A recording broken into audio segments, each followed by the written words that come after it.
welcome to this video from Loving Every Stitch by Ruby Baby. I'm Ruby Baby. In this video, I want to make a mini hank with you.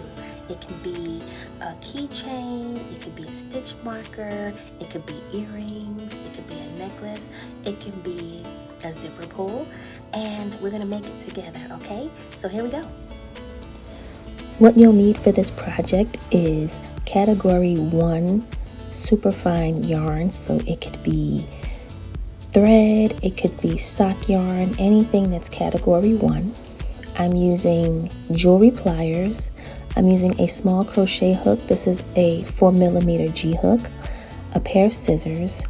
You need a jump ring, you need lobster clasp, jewelry findings, and then I'm using a toilet paper roll as a template to wrap my yarn. Alright, so to get started, I'm going to stretch out my yarn a little bit and take my toilet paper roll. I'm going to leave a long little tail, and then I'm just going to wrap about 8 times. That's all you need, just a couple of little wraps right here. And then I'm going to just cut off the excess, leaving a little tail, just like that. That's all you need. Get that out the way. And then I'm just gonna tie a knot here. So I like to do a little double knot, so I'll wrap here. And it doesn't have to be super tight. And then I'm just going to double knot it, and then this knot you can make it a little more secure. Just tie it.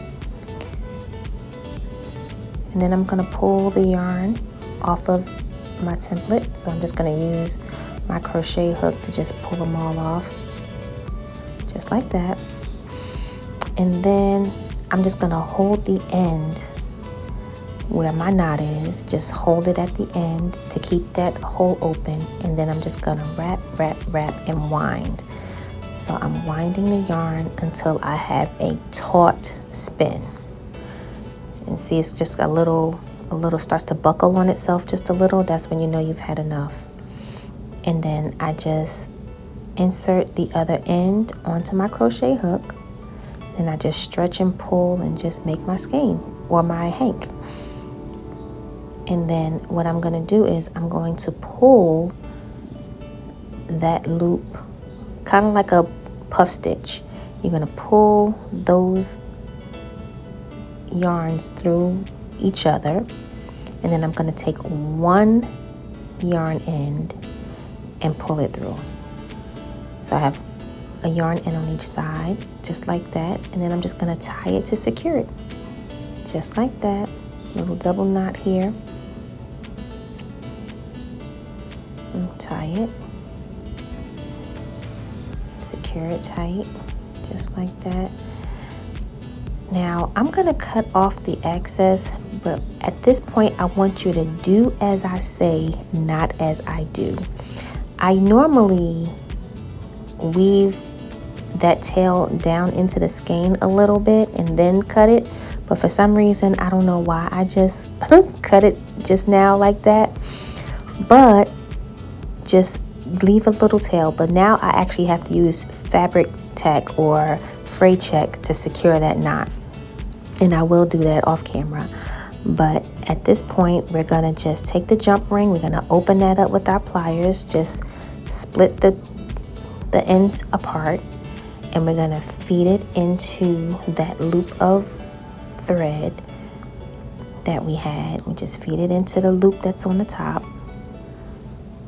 And it doesn't have to go through all of the loops, but it's better if you do, if your jump ring is long enough. And then we just add our lobster clasp here while it's open. And then we close it.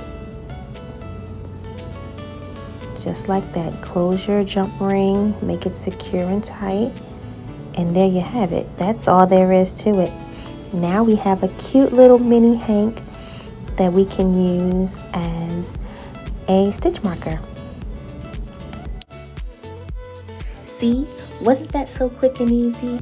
Now, Now that we've made these mini hanks, I'm super addicted to them. And as you can see, I've made many, and now they're decor for my yarn tree.